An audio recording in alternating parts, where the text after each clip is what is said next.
Good morning, Gators. Today's breakfast biography is Shirley Chisholm. This book is put together by Lori Kalkoven.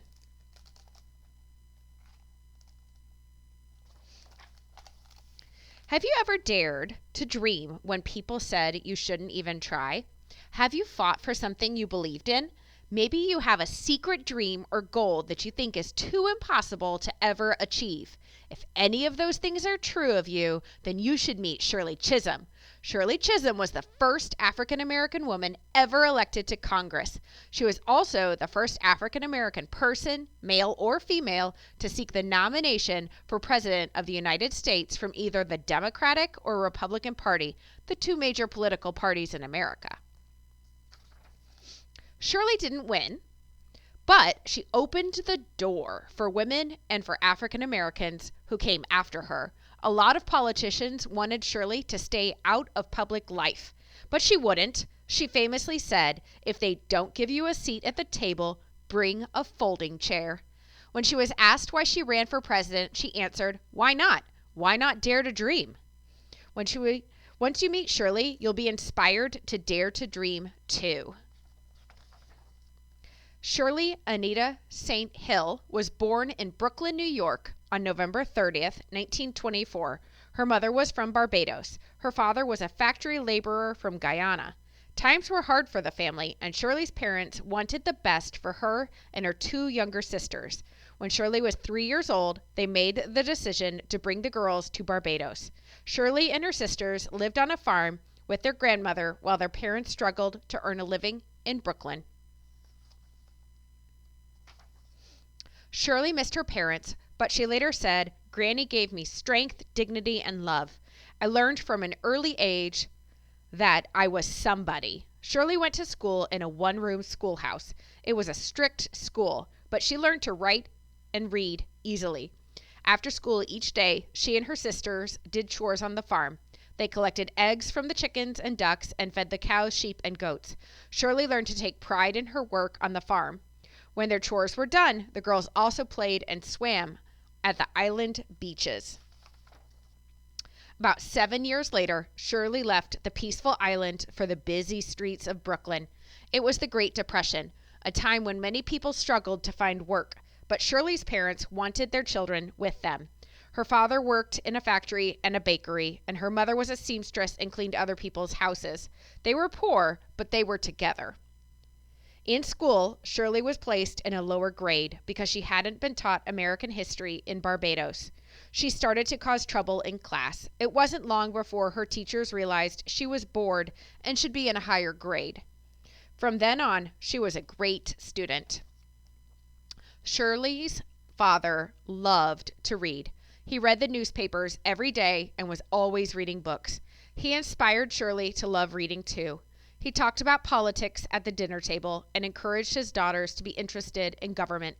Her mother wanted all the girls to go to college. Shirley graduated from Brooklyn Girls High School in 1942.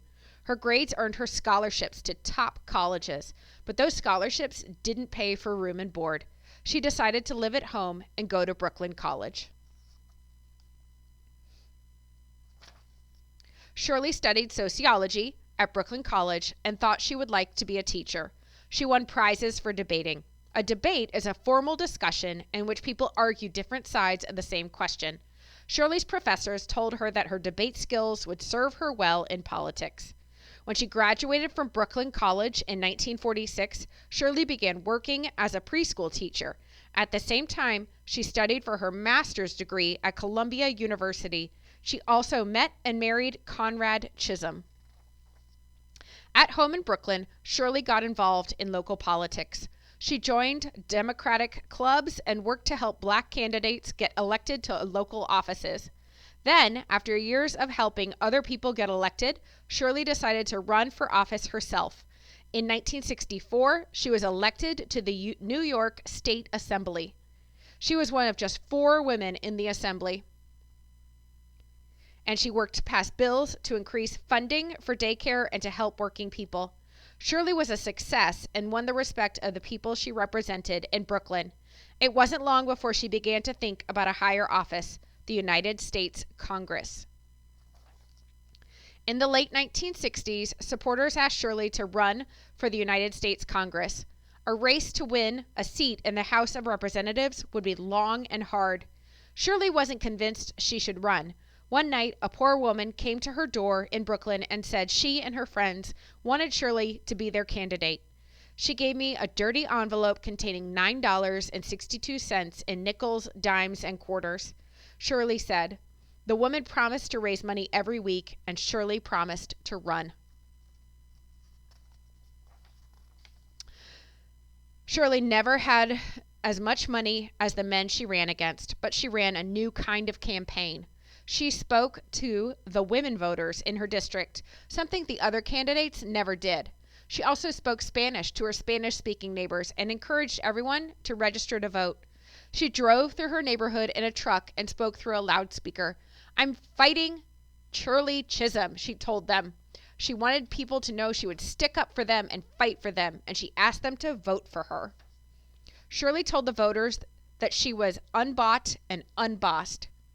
That meant that she hadn't taken money from big corporations and that no one could tell her what to do. Unbought and unbossed became Shirley's campaign slogan or motto for the rest of her career, and she always made sure that it was true. Not only did Shirley win in the 1968 election, but she also became the first African American woman elected to Congress. All of a sudden, she was famous. Everyone wanted to know more about her. She made her mark right away by hiring an all-female staff to work in her Washington, D.C. office. The United States faced a lot of challenges in 1968. In that year, civil rights leader Martin Luther King Jr. and presidential candidate Robert F. Kennedy were both killed. The country was also fighting an unpopular war in Vietnam. The men in Congress expected Shirley to take a back seat. They expected her to be quiet and not voice her opinions. She was a newcomer and needed to pay her dues.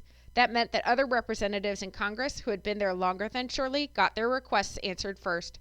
But the woman who called herself Fighting Shirley Chisholm was never good at taking a back seat. Representatives in Congress are assigned to committees, groups that work together on different issues. Shirley was assigned to the Agriculture Committee. There were no farms in Brooklyn, and Shirley asked to be reassigned. No one could believe that Shirley was making this request. Only people who had been in Congress for a long time got to choose the best committees, but Shirley didn't give up. She was finally reassigned to the Veterans Affairs Committee. There are a lot more veterans in my district than trees, she joked. That committee gave Shirley a chance to improve life for United States veterans, people who have served in the Air Force, Army, Navy, Coast Guard, and Marines. In Congress, Shirley worked to get more funding for daycare programs for children of working parents. She wanted equal rights for women, better health care, and greater opportunities for poor and working families. In her very first speech in the House of Representatives on March 26, 1969, she spoke out against the Vietnam War and promised to vote against bills that gave more money to the war instead of helping the people of the United States. It was because she fought for them that working people around the country supported Shirley in running for president.